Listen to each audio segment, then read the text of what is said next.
Good morning. Please rise in body or spirit and raise your voices in gratitude with hymn 1010. We give thanks.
We light this chalice to celebrate Unitarian Universalism.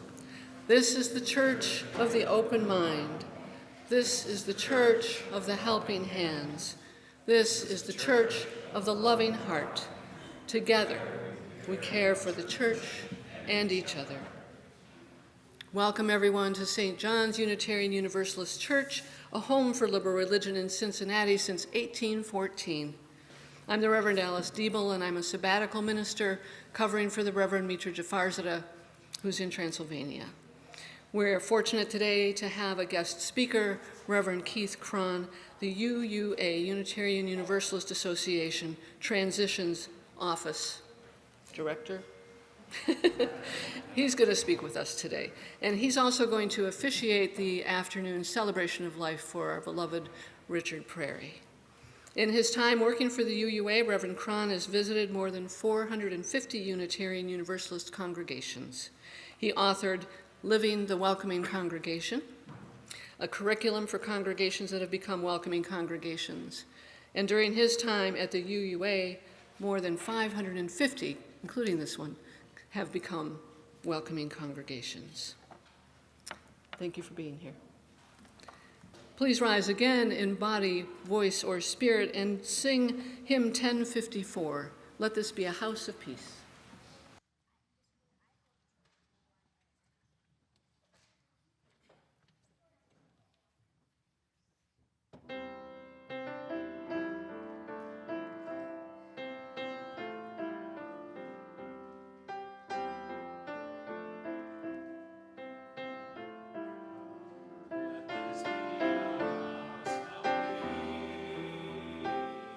Our nature and humanity of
Please join in our affirmation words.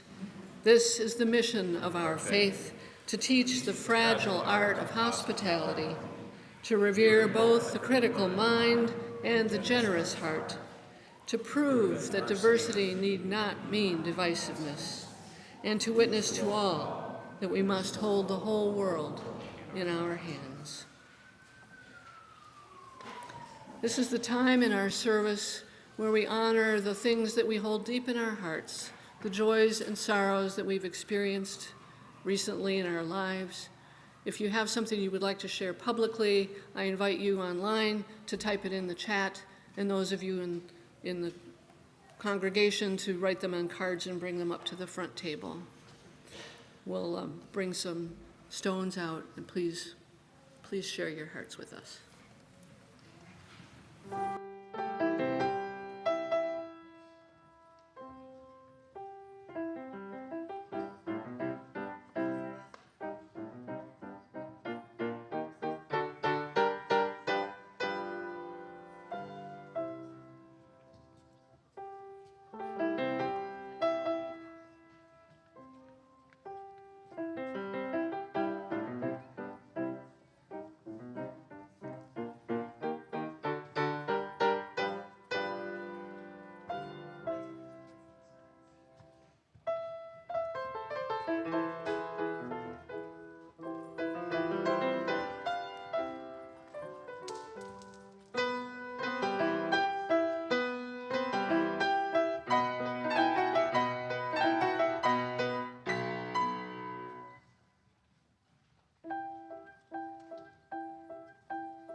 Reverend Keith will light the flame that endures and holds all the joys and sorrows we share in this community together.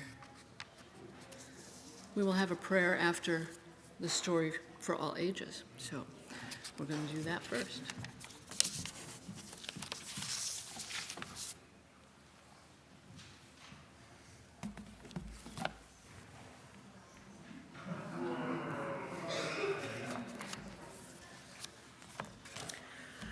Our time for all ages this morning is the story We Don't Eat Our Classmates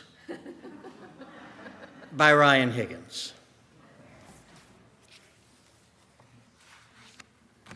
Penelope Rex was nervous. It's not every day a little T-Rex starts school. What are my classmates going to be like? Will they be nice? How many teeth will they have?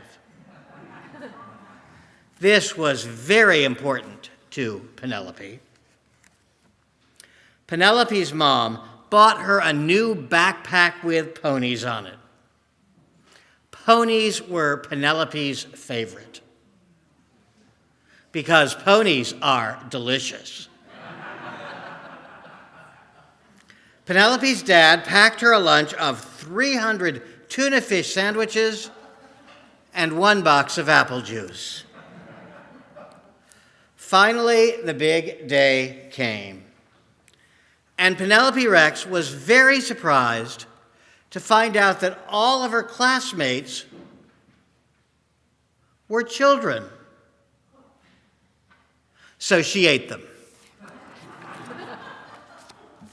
Because children are delicious. Penelope Rex, said Mrs. Noodleman, we don't eat our classmates. Please, spit them out at once. So she did. It was not the best way to start school. Still, Penelope was determined to have a good first day. She tried hard to make friends at recess, but standing at the bottom of the slide with her mouth open didn't help. She finger painted, she thought, some of her best work, but the finger painting of the dinosaur eating the child didn't win her any friends. She even saved Griffin Emery a seat at lunch. You can sit here next to me, she said. He didn't. Penelope was starting to notice that everyone was making friends but her.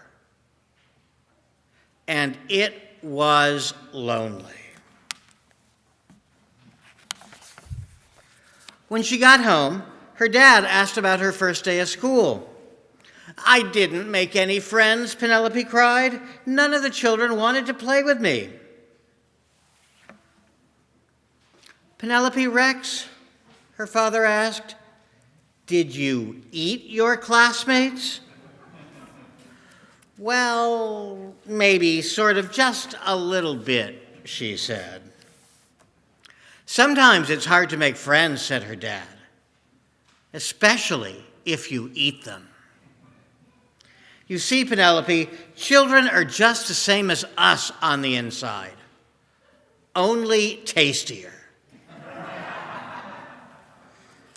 That gave Penelope a lot to think about. The next day at school, Penelope tried really hard.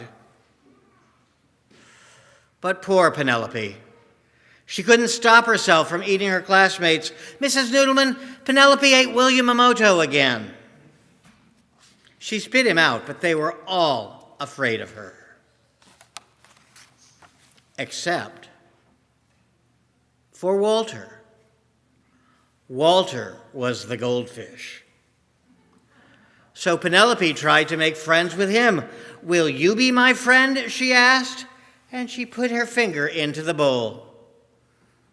And Walter went chomp and bit her finger. Eee, cried Penelope, he's eating my finger. Why?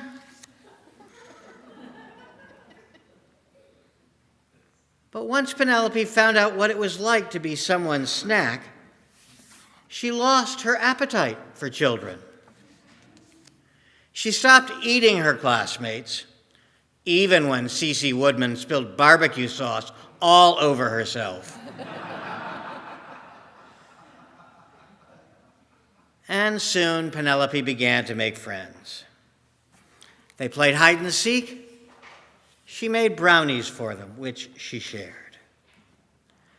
And now, even when children look especially delicious, Penelope peeks at Walter and remembers what it's like when someone tries to eat you. And Walter the goldfish stares right back, and he licks his lips. Because dinosaurs are delicious.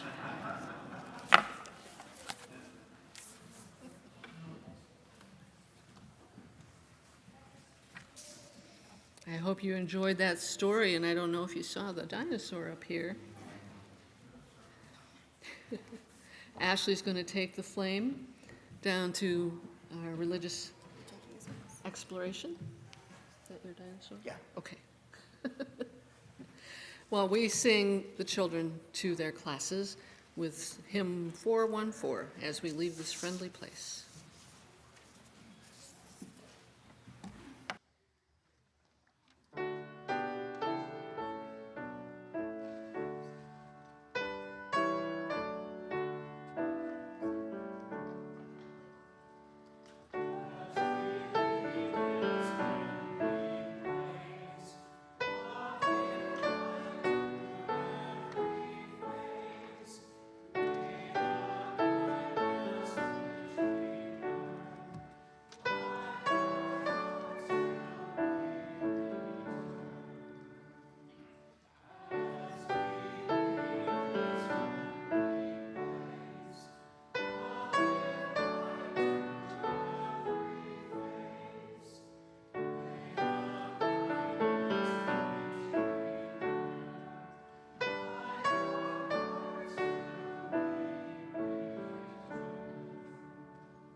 Please join me for a prayer or meditation. We have a new system.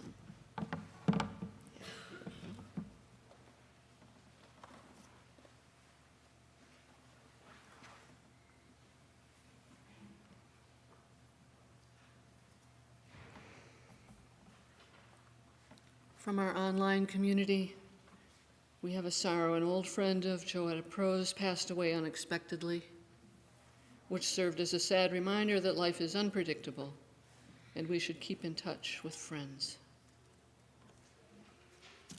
We also have a sorrow from Erna. There was a shooting this week at her granddaughter's Seattle high school, and a child is dead. Ileana is safe, but her family and the entire community were traumatized. Please remember them in your prayers.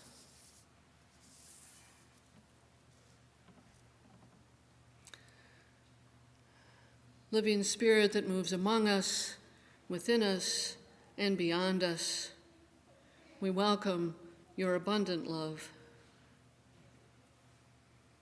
We are grateful for finding our way back to democracy, grateful to all who supported the elections, the fight for bodily autonomy. We're grateful to the veterans of past wars and those who are resisting oppressive authoritarian regimes, including those in Ukraine.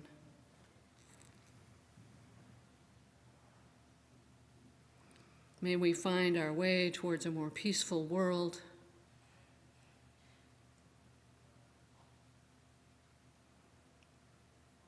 We carry these in our hearts, but we share them with each other in this community.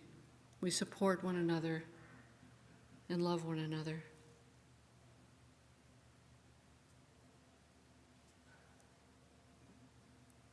May it be so, and amen. We have a short video this morning from Transylvania.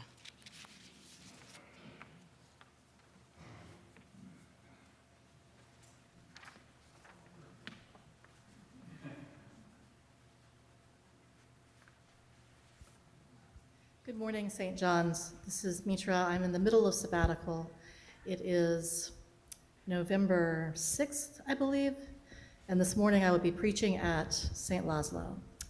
Right now, I'm in the church and nobody else is. It's a quiet time, and I thought I would just take a moment to say hello, make this little video for whenever we are able to meet again. Vera, who knows us and loves us, suggested that we do the sharing of joys and sorrows as part of today's service, and we will do that. She brought us some rocks, including, and I know Rick Prairie's service is coming up, but Rick Prairie is one who always liked to find the rocks with holes in them. So this is for Connie and Rick and all of you. I see these and I think of him and his love and dedication to the church, to all of the church family. And Vera took a rock when she was with us. So this rock, this piece of petrified wood, comes from our bowl of stones at St. John's and resides here at St. Laszlo. Anyway, it is a beautiful morning and just a beautiful season, and I hope that you are well, wherever you are and whatever you are doing on a day like today. I hope that you are well. I will see you soon. Bye-bye.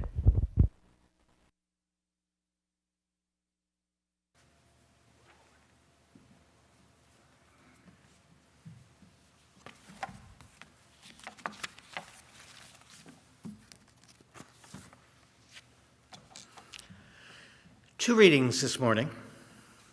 The first is from the writer Emily Bernard, who has written the book Black is the Body. When she was a graduate student working on her doctorate at Yale, she was in a coffee shop one evening when a young man with mental health issues walked in and began stabbing people. Emily was stabbed. Here she recounts her pain on that night. I did experience terrible pain on the night of August 7th. The person responsible for it was the surgeon on call. I lay on a gurney feeling helpless and afraid. The surgeon walked over to me and without saying a word to me or even looking in my direction, plunged his fingers into my gaping wound. I gasped, and I instinctively grasped his hand. It was only then that the man looked at me and said icily, "Don't touch my hand." His eyes were as Aryan blue and as cold as his voice. I asked questions about what was happening to me, and he refused to respond. Only the attending nurses treated me with kindness or respect. Whenever I now tell the story of the night I got stabbed, I always say that the person who did the most injury to me, who left the deepest wounds, was not Daniel Silva, the young man with mental health issues who stabbed me, but it was the surgeon.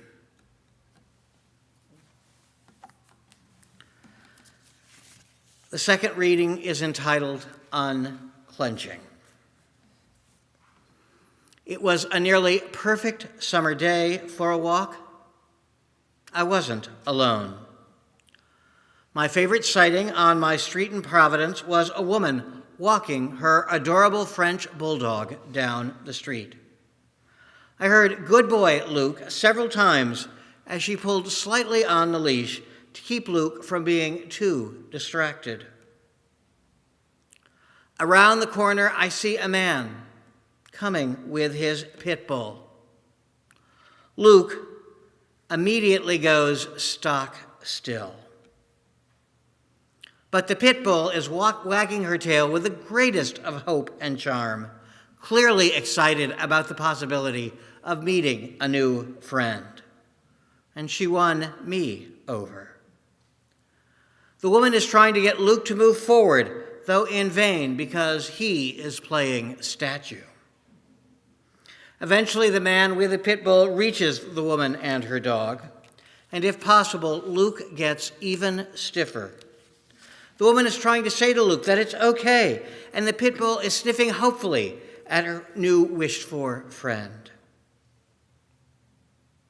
And then, in an instant, Luke relaxes and he sniffs back. And quickly their tails are all wagging as they sniff and nuzzle and snort. I notice the owners have relaxed, and they too have unclenched. And they are talking amiably, though near as I can tell, their tails are not wagging with the same veracity as their pets. It's only then that I realize that I have been clenching, and now feel my own body begin to relax. I left the happy foursome and headed off, thinking how much this had become a metaphor for today's times, how we all seem to be living lives of trepidation, and yet hope and kindness are out there if we look beyond stereotypes, if we present ourselves with kindness, if we just try. I think about the reputation that pit bulls have, yet she was the kindest of all. Maybe in these trying and difficult times, we need to be a little bit more like that pit bull in whatever ways we can, offering a little hope and kindness to those new friends we might make.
Good morning.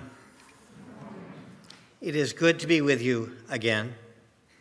My first visit to this congregation was when I was a lay member of the congregation in Lexington, Kentucky in 1985. I got to know any number of you through my times, including Rick Prairie, who we will have the memorial service for this afternoon at Lake Geneva Summer Assembly over the years. It is good to be back amongst you. Now in my role as the Director of Transitions, I have spent a lot of time thinking about the pandemic and the future of religion. I am grateful today to be with you, not only to celebrate Rick's life later on, but to not be dealing with a congregation in the midst of a ministerial transition. Regardless, I do think about the future of religion, the pandemic, and where we are going next. And that thinking actually began before the pandemic. Some of you may remember just 4 years ago when a man walked into the synagogue in Pittsburgh, opened fire, killing 11 people. And it was just 2 months before that there was the revelation of another sex scandal within the Roman Catholic Diocese of Pittsburgh. And given the state of their world, I have wondered, why does anyone trust religion at all? But then I think of our colleague, our Unitarian Universalist minister, the Reverend Robert Fulgham, who has said, to be human is to be religious. To be religious is to be mindful. To be mindful is to pay attention. And to pay attention is to sanctify existence. And I'm aware that I believe we will always be religious. And the question is, what role does religion play as a part of that? One of the things that I do as a part of my work is I train ministers. People new to ministry, people new to interim ministry, and I always ask them this question as they get ready to go and serve a congregation. What is it a congregation needs from its minister? They say the usual and typical things. They need good preaching, they need good worship, they need pastoral care. They need someone who is going to be a cheerleader for the congregation, someone who will give them a vision for the future. What I'm intrigued about is what they don't say. Because in all the years that I have been leading these trainings, not one minister has said, my role as a minister is to build trust. My role as a minister is to do no harm. But it occurs to me, having worked with over 500 congregations as part of the ministerial search process, no congregation has ever told me that's what they wanted from a minister. Maybe we have assumed it as a basic,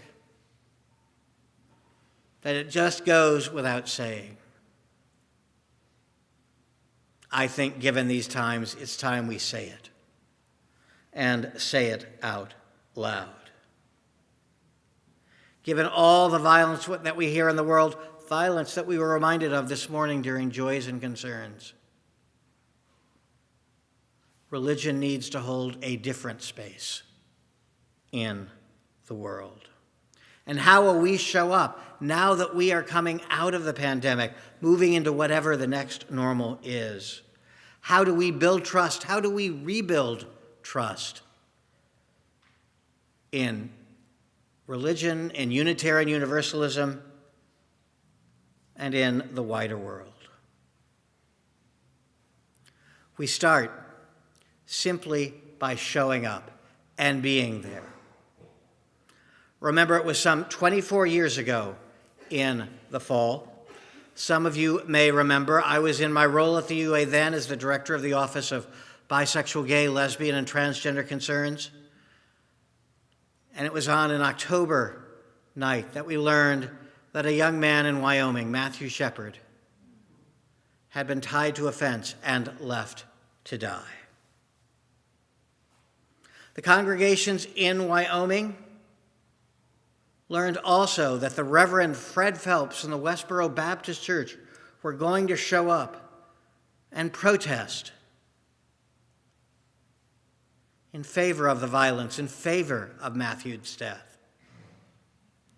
The local Wyoming congregations asked their denominational officials, could you show up and support us? 2 denominations sent representatives. The Metropolitan Community Church, a gay, lesbian, bi, transgender membered set of congregations, and the Unitarian Universalist Church. I showed up to say that religion could be different. I was also asked by the minister of the congregation in Laramie, Wyoming, if I could come that Sunday, say a few words, and then later we could lay some flowers by the fence where Matthew had been left to die. I agreed. I met with the minister, another brand new minister, before the service. He said, I'm going to read some letters, and then I'll just have you say a couple of words. So he read the letter as part of the service that morning, and then turned to me and the congregation and said, and now Reverend Kron will deliver the sermon this morning.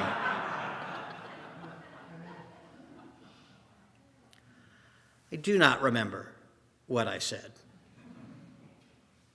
I remember it was important that I was there, that I had shown up. Later, we went to the fence. The minister laid the flowers by the fence. We stood in silence for a moment before he turned to me and said, and now Reverend Kron will lead the memorial service for Matthew Shepard. Again, I don't remember a word of what I said. The image of that fence where a young man had been left to die, and the image of Unitarian Universalists standing by that fence, witnessing for a better world, is what I remember. Later, I asked the minister, I thought I was only going to say a few words. Why did you ask me to do the sermon? He told me, I panicked. I have no idea what to do in these situations. And I said, none of us know what to do in these situations. Sometimes all we can do is show up and be together. All we can do sometimes is show that we care. It was just 6 months later when I was the guest preacher at our congregation in Littleton, Colorado, some 2 weeks after the shooting at Columbine High School. And I walked in and I could see that here religion mattered. Because when I walked into the sanctuary of that small church, that congregation that was the closest church to Columbine High School, I saw a sanctuary completely covered with letters from Unitarian Universalist and pictures from religious education classes offering support and love during those difficult times. Just saying you mattered made a difference. And all of these things, all these pictures, these few words, all of this reminded me that if we want to build trust, if we want to rebuild trust, it's built in little moments, little things we do. The author and researcher Brené Brown talks about how trust is built primarily in little moments. But that also makes me think that it can be broken in little moments. And I'm reminded of when I was in seminary in a class on death and dying. The professor, a Holocaust survivor, was a chaplain who worked with the dying and specialized in young people who had contemplated suicide. She asked us on one particular class session to do a role play. One person would be a patient in a hospital bed near the end of their lives, unable to move, barely able to speak. And one of us would go and be the chaplain for this person. What would we do as the chaplain? So one person quickly volunteered to be patient, and one person finally volunteered to be the first person to be the chaplain. He walked over and sat down next to the patient and took the patient's hand. At which point, Anna, the professor, stood up and said, "Please never do that again." And we all stopped and we looked at Anna. And she said to us, "I want you to think about this moment and this patient. Here is a patient who literally has no control over his body and most everything in his own life. You took away more control from the patient by taking his hand. What would have happened if you had asked first, if you had given him the ability to say yes or no to that, given him just a little bit of control in a moment where he felt like he had none?" I carry that story with me as I think about ministry. What does it mean to show up when we don't know what to do? We show up. We enter into relationship. We understand that each person is a person. It was just this spring, 2 years into the pandemic, when I had a dream. In the dream, I am clinging to the side of a mountain, hanging on for dear life. I don't seem to be able to pull myself up. I only seem to be able to hang there. As I look around, I look to my left, and I see another person hanging on the edge of the mountain with me. The person looks at me and says, "Would you tie my shoe?"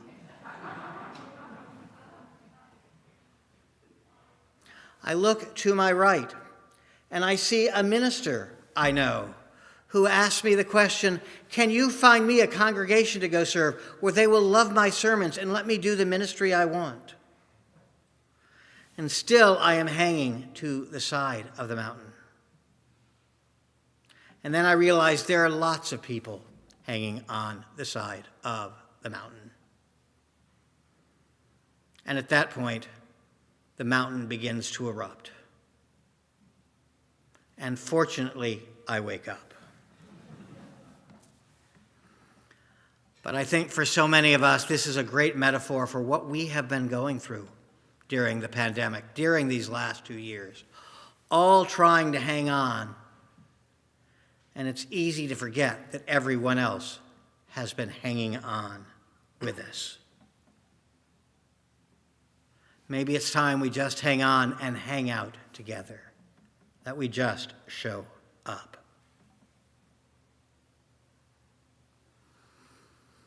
I was talking with a friend of mine at the UUA we were talking about his recent trip to visit his son who lived outside of Cleveland. He was taking his son and 2 of their friends to a Cleveland baseball game. Now, his son didn't go to church, and neither did 2 of his friends. But on the way to the baseball stadium, they passed our congregation on the west side of Cleveland.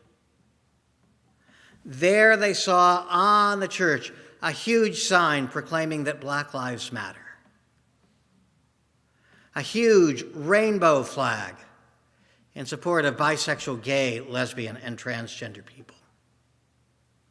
And immediately the 3 young men began to talk. They began to say, if I were going to a church, that's the kind of church I would want to go to.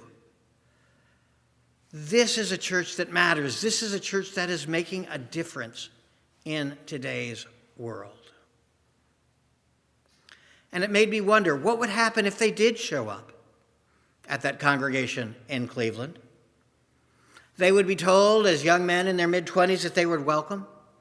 They would be there wanting to make a difference in the world, wanting to find community of like-minded people, wanting to find a place where they mattered. But I wondered, after a while, how would they be treated? Would they be welcomed as 25-year-olds as long as they acted like the other 60, 70, and 80-year-olds who were part of the congregation? Would they be welcome as long as they gave like the 60, 70, and 80-year-olds in the congregation? Would they be welcome as long as they served on 37 committees like the other 60, 70, and 80-year-olds in the congregation?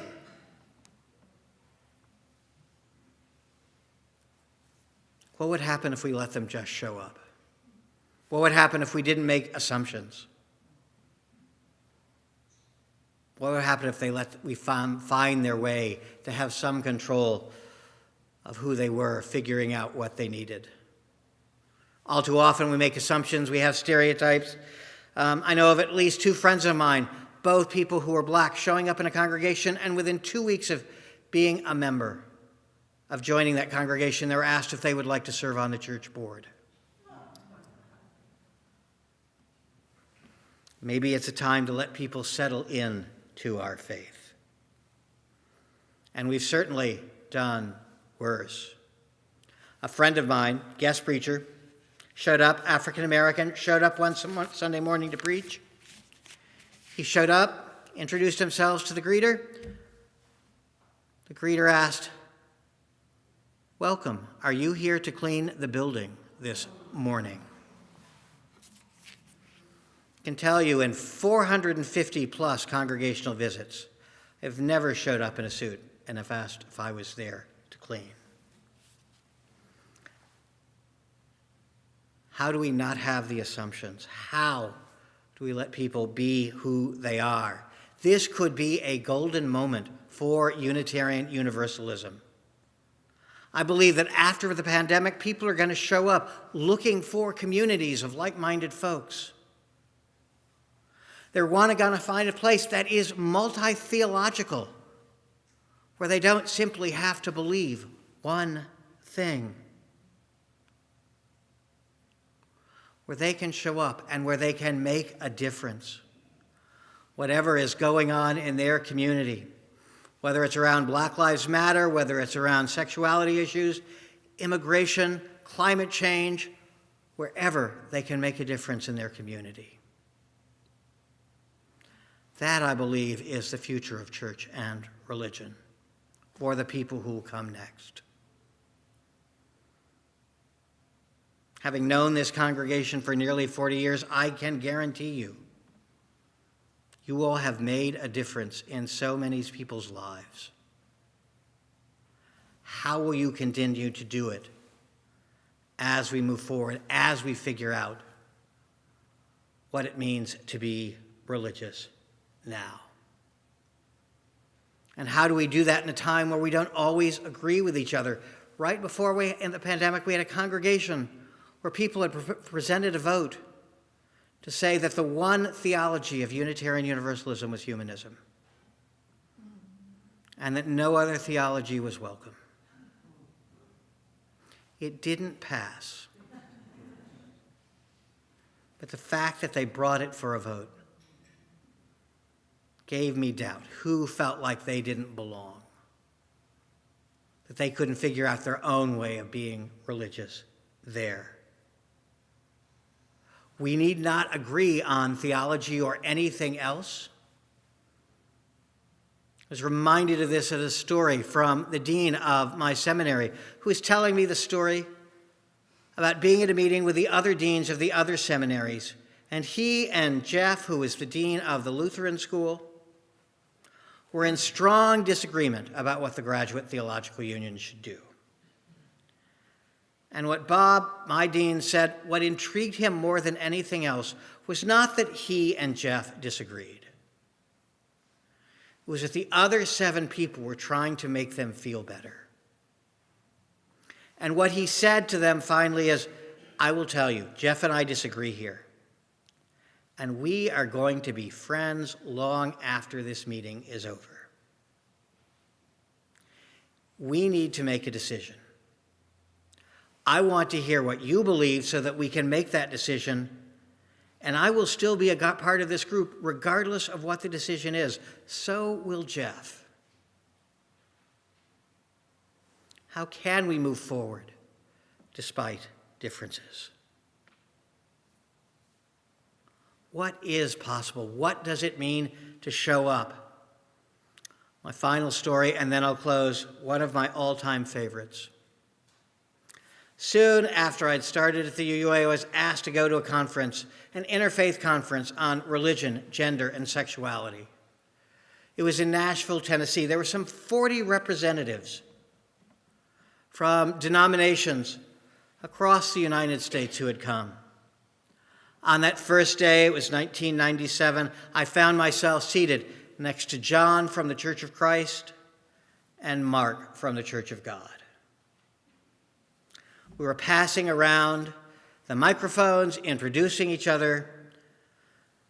And John said, "Hi, my name is John. I'm from the Church of Christ, and we're to the right of the right." He then smiled and handed the microphone to me. I said, "Hello, my name is the Reverend Keith Kron. I'm the director of the Office of Bisexual, Gay, Lesbian, and Transgender Concerns," at which point I had to stop talking before I could even mention Unitarian Universalism, because John and Mark were literally scooting their chairs away from me.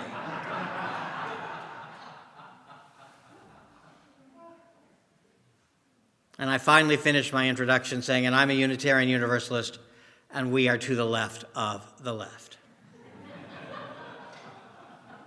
I then had to pitch the microphone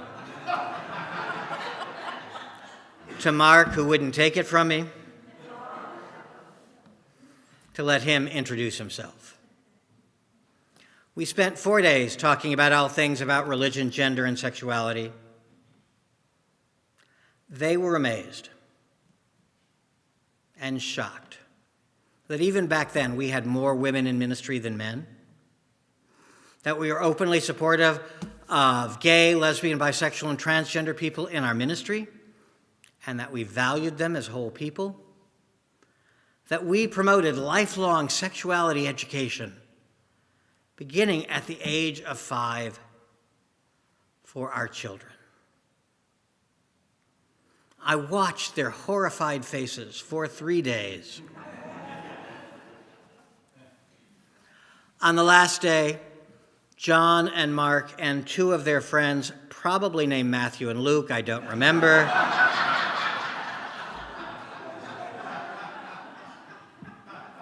came up to me and said, "We would like to have lunch with you." And I thought, well, this will be fun. But I agreed. We sat down and we discovered we were all originally from Tennessee. I had been born there and gone to the University of Tennessee as an undergraduate. And we finally got to what they wanted to talk about. And it was Mark who said to me, "We wanted you to know that we have listened to every single word you have said. And we wanted you to know that we have literally disagreed with every word that has come out of your mouth. But we also want you to know that we respect you. Because at least you are clear about what you believe. And that is something that we value." And they were my teachers in that moment. That despite the vast differences, we could be human and religious together. Tentatively, John asked me, "Given that you're from Tennessee, do you know anything about football?" And they were surprised that I knew more about football than all four of them. That I had worked my way through college officiating football, basketball, and softball. And I was their teacher in that moment.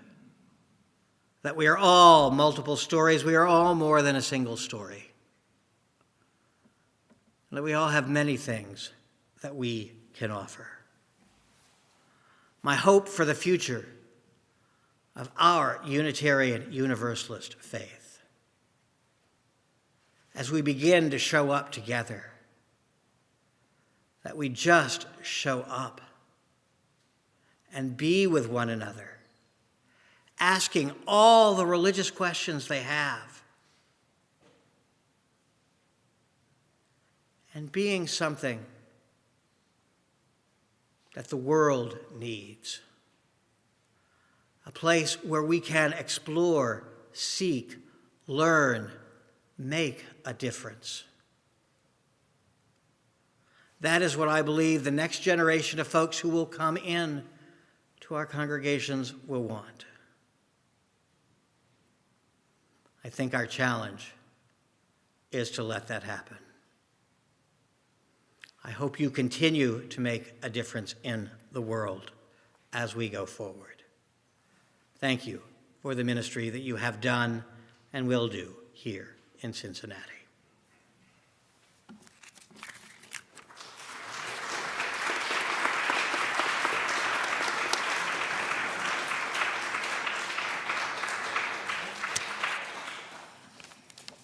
We will now collect our offering to support the work of this church and the work of the UUA.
Thank you, Punching.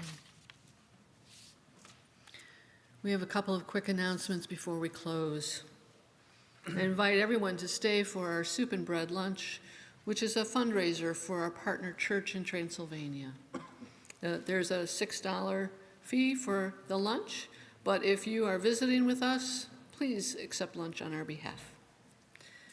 We also could use your help cleaning up after the lunch. We have a memorial service at 2:30. If someone out there would be willing and able to help direct traffic for the memorial service, please see me. It's an easy job. Also, we have a special board meeting Monday at 6 on Zoom to finish business we did not complete last time. The board is asking to be transparent about everything that it does, so that's why this is being announced. And that is all the announcements.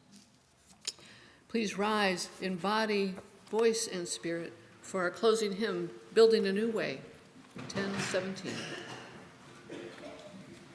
To be sung with a rock feel. So ask Peng Cheng to find his inner rock star, but we got this, we got this. Here we go.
Maya Angelou once said,